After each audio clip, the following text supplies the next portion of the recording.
Famille, justice, enfance. Bonjour et bienvenue dans Famille, Justice, Enfance sur RLP 102.3, un nouveau direct aujourd'hui depuis les studios de Chamier. Famille, Justice, Enfance avec Stéphane, votre émission sur la famille occidentale contemporaine.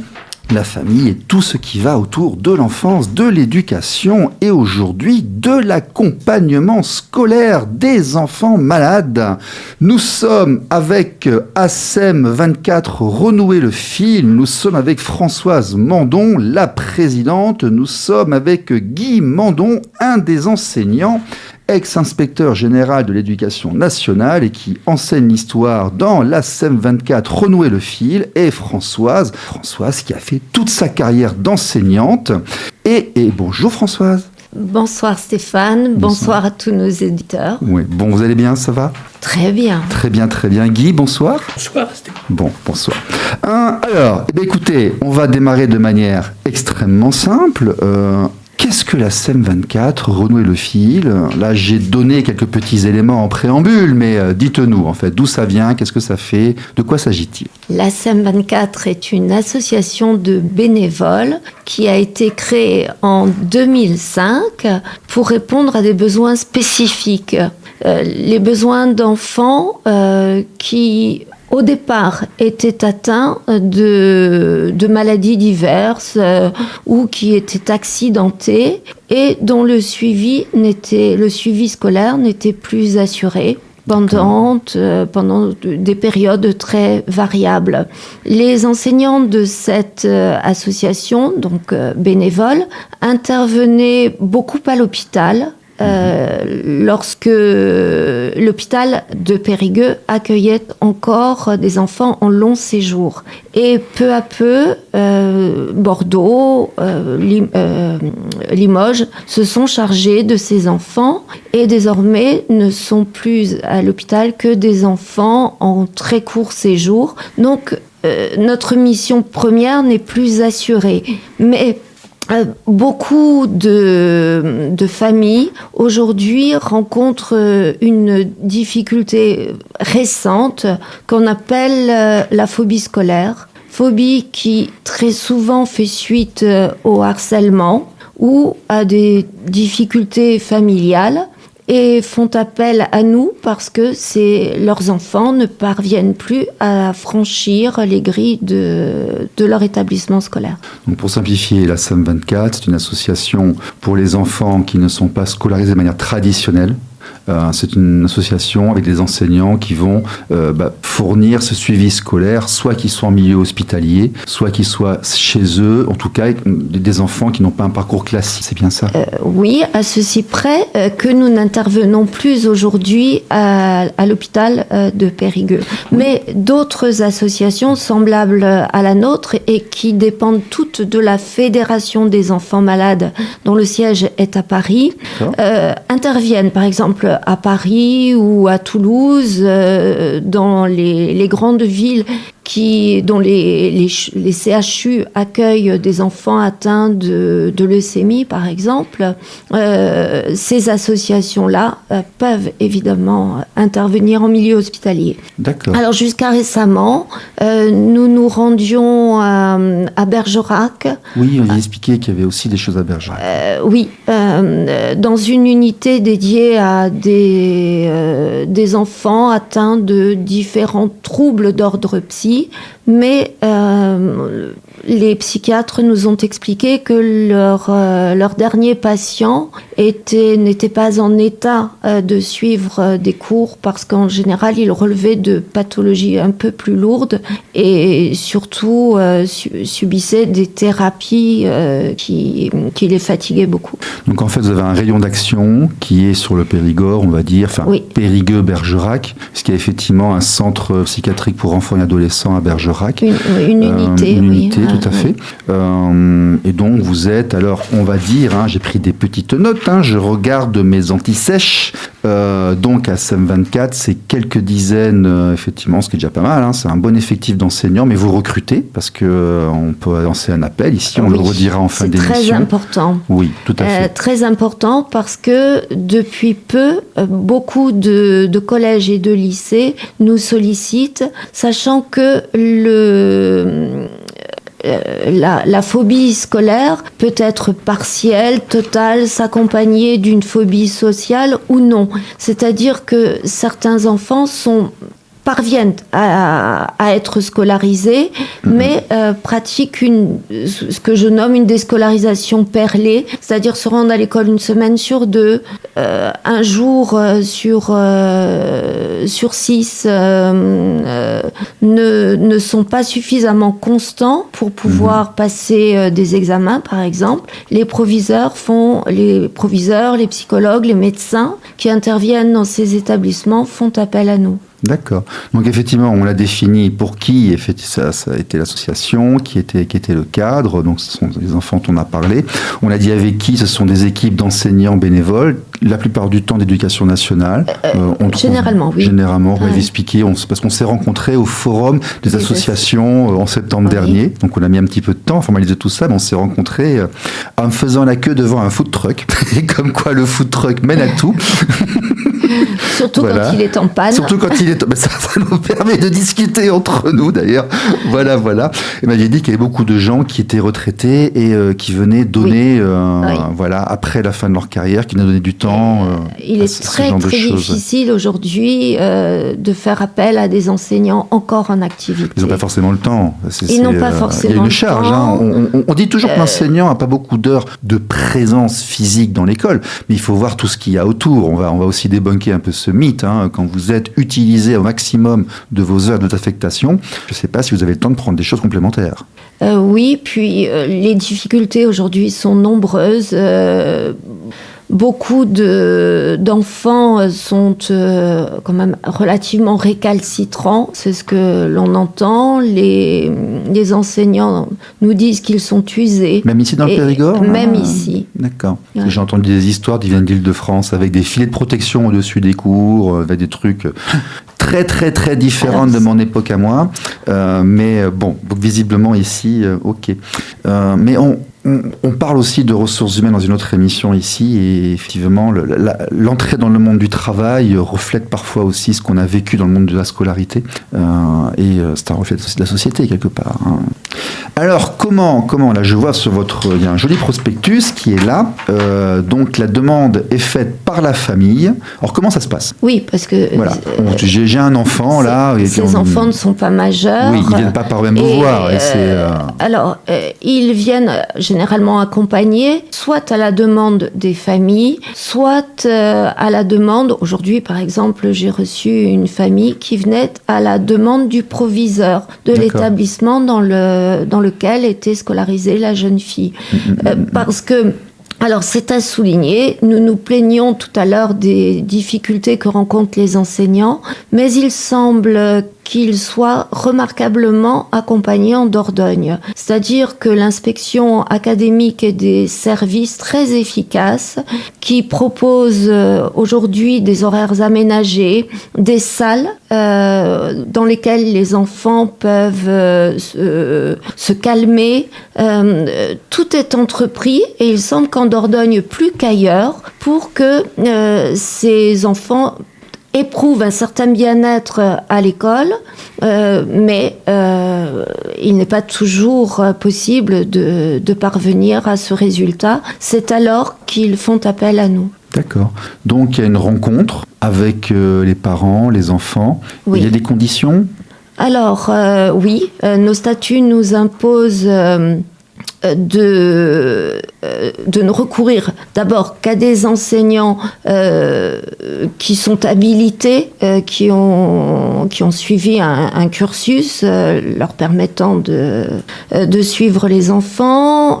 Nous demandons aussi un extrait de casier judiciaire. Aux enfants ? Non, je parle des enseignants. Oui, bien sûr. D'accord, pardon, je ne comprenais plus. Premier D'accord, point. ok, oui, bien sûr. Pour les enfants, le certificat scolaire, le certificat médical, et 30 € qui sont qui correspondent à la deuxième condition d'entrée dans 30 € annuels. Petite question. D'adhésion. On parle ici de temps en temps, parfois, d'éducation à domicile, notamment des familles qui disent qu'il est difficile d'élever les enfants à domicile, de faire l'enseignement scolaire à domicile. Est-ce que ça rentre dans votre cadre ? Est-ce qu'il y a des gens qui vous sollicitent pour ça ? Exceptionnellement. Exceptionnellement, non pas que nous ne soyons pas sollicités, c'est plutôt parce que je me refuse à cela. Un enfant ne peut s'épanouir qu'au milieu des autres.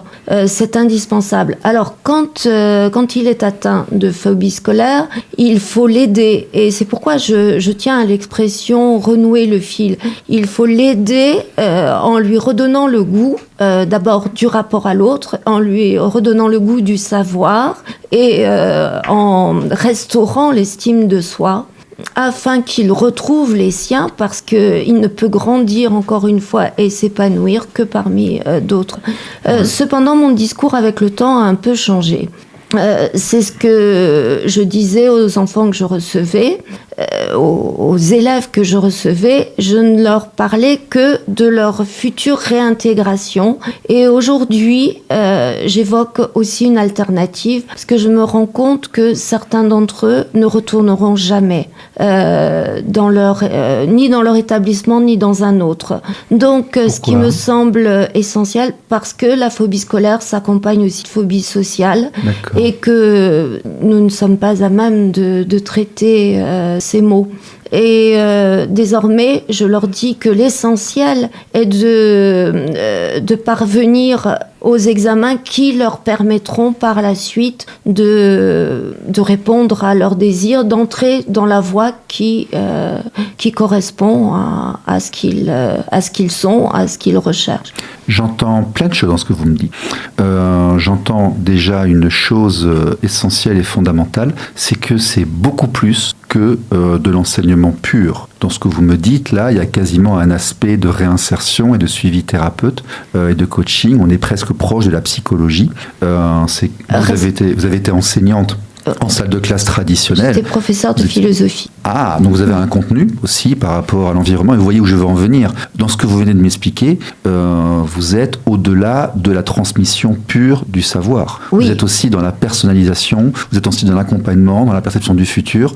C'est beaucoup plus large. Disons que nous avons une écoute particulière et qu'avec le temps, nous devenons aussi plus modestes dans nos exigences. Nos exigences ont changé.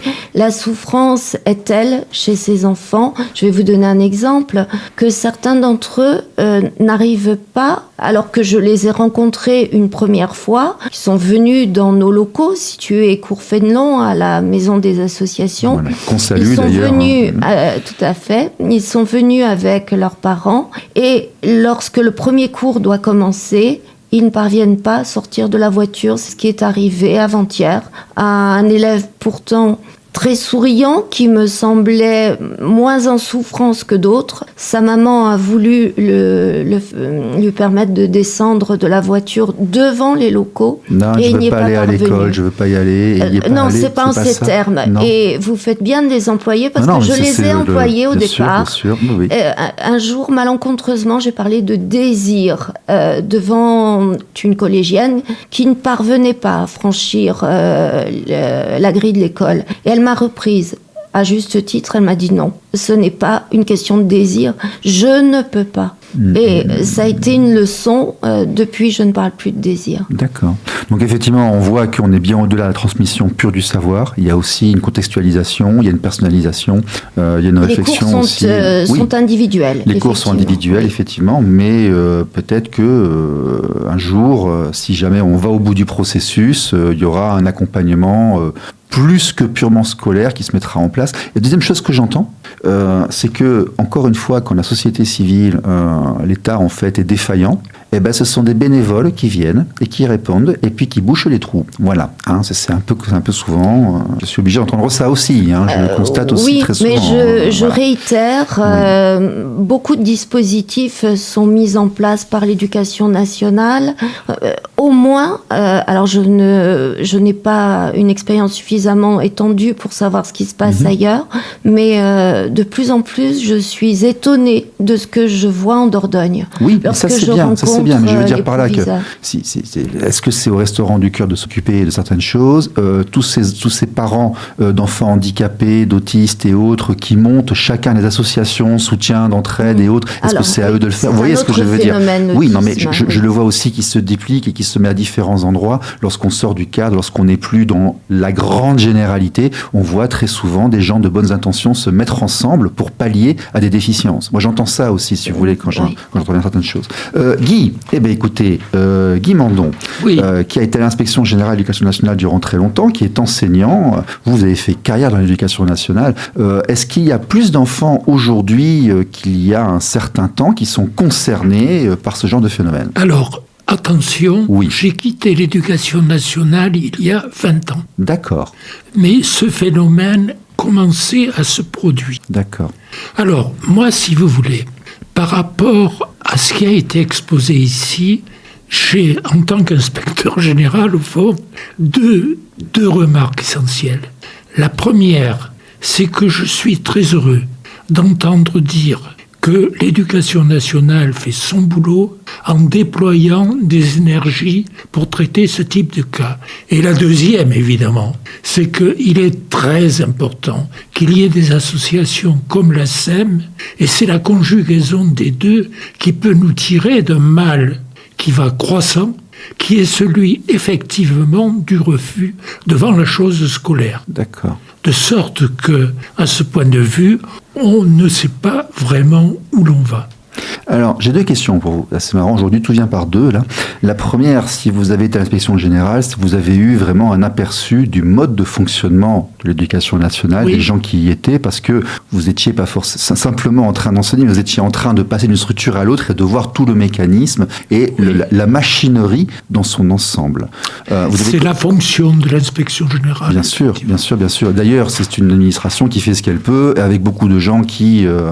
c'est un beau métier, être enseignant, tuteur, c'est un beau métier. Vous avez fait ça durant longtemps. Vous avez commencé en quelle année? Vous avez fini il y a une vingtaine d'années, vous m'avez dit. Comment? Vous avez commencé il y a longtemps. Vous avez terminé dans les années 2000, vous m'avez expliqué. J'ai été inspecteur général entre 2000 et 2010. D'accord, ok. Et vous étiez déjà de l'éducation nationale avant? Comment? Oui. Vous étiez déjà j'ai enseigné de toute façon depuis l'âge de 21 ans. Alors, qu'est-ce qui a changé? Écoutez, je vais vous dire ce qui a changé, c'est probablement le regard et la fonction du professeur. Le statut social? Non. Il n'y a pas que ça. Il n'y a pas que ça. Mais si vous voulez, si vous prenez le profil d'un professeur de 1970 et le profil d'un professeur des années 2000, beaucoup de choses ont changé, en bien et en mal.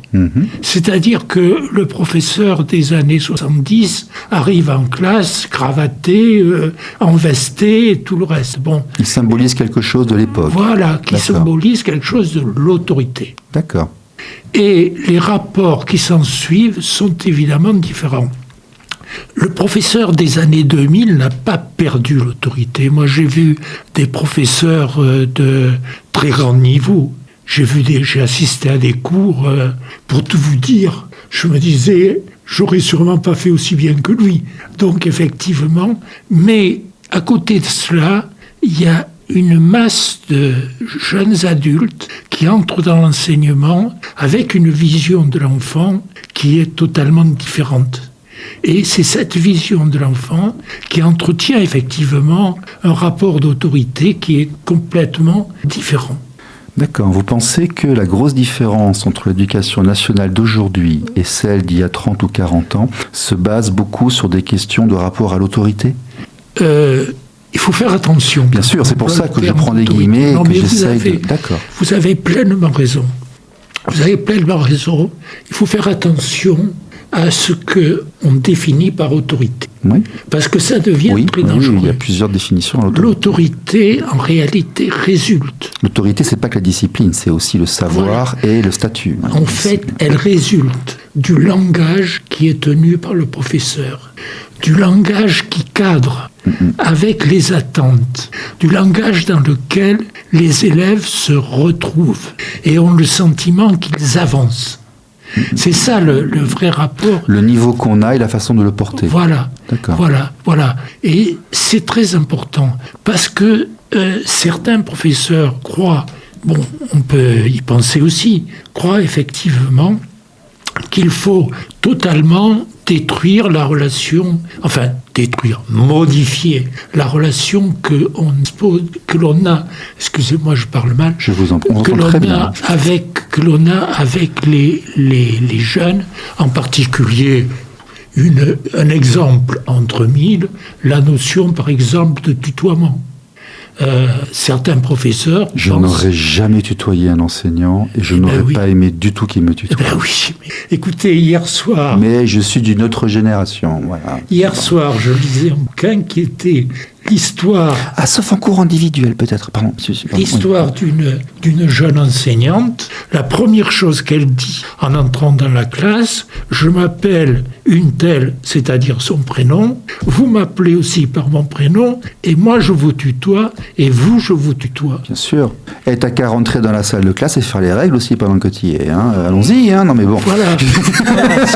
Bon. Françoise Mandron, oui. J'ai lancé ma petite blague, là, allez-y, réagissez. J'ai envie d'aller même un peu plus loin. Oui. C'est un nivellement qui atteint toute la société. Cette absence de hiérarchie existe à tout niveau et particulièrement au niveau familial.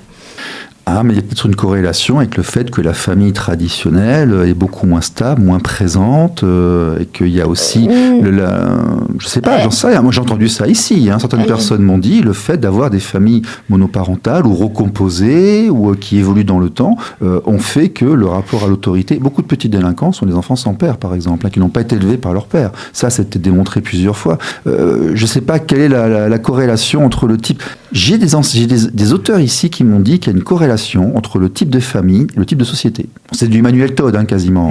Mais peut-être qu'on peut retrouver certaines choses dans la famille et dans l'école. Absolument. C'est encore une fois ce que j'ai nommé le nivellement des rapports. On peut aussi le traduire par une horizontalité, en fait. Là où était en place une verticalité, l'horizontalité a remplacé